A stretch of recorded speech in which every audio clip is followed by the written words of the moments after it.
In the beginning of World War I, after all the countries had declared war on one another, America announced, well, Woodrow Wilson announced that America would be staying neutral and we would not be getting involved with the war.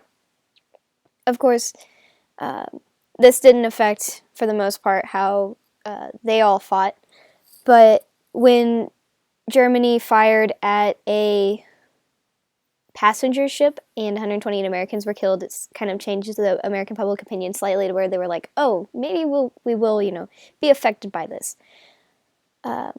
Germany promised America twice that they would not fire upon ships without warning, but they broke both of those promises, and after they broke those promises, British intelligence intercepted the Zimmerman telegram, and the Zimmerman telegram is what is, for the most part, what sent America into war. The telegram was a message from the German Foreign Secretary Arthur Zimmerman proposing that Mexico side with Germany in case of war between Germany and the United States. In return, Germany promised Mexico that they would return to them the land that America had initially taken from them. Of course, Mexico turned this down, and the note had been released to the American public, and this swayed the American public opinion and pushed Americans to want to enter the war. So Wilson went to Congress and proposed his case, and on April 6, 1917, the United States declared war on Germany, and we entered the war on the side of France and Britain. Now, this had a multitude of effects in America.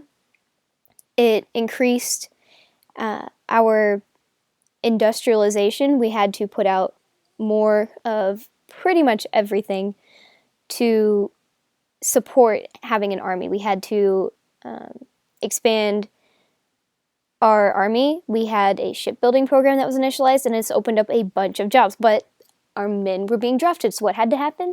Women came in and filled a lot of roles. They took over jobs of a lot of men that were leaving, and of course there were some men who were exempt from the draft because they were needed for these jobs that were left in the country.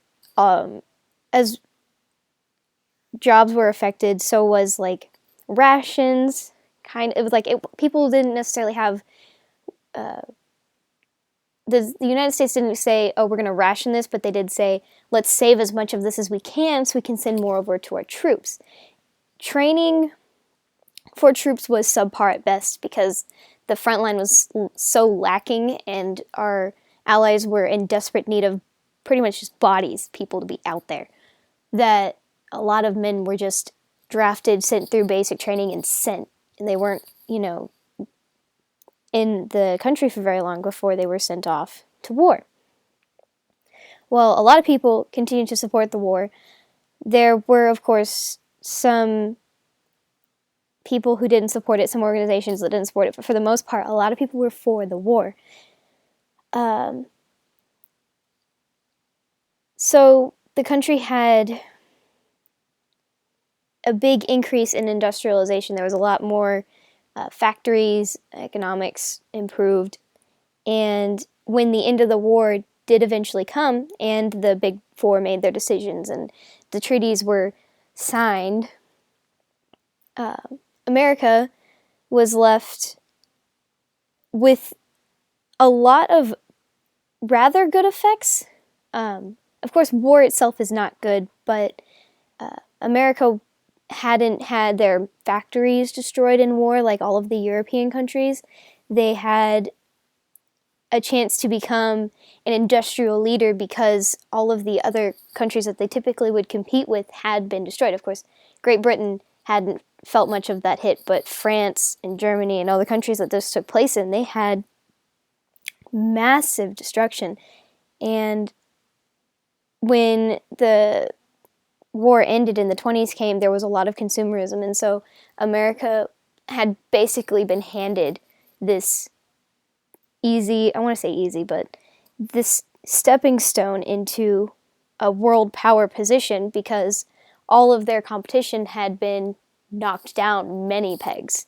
And this set up a path for what would lead to the Great Depression and World War II.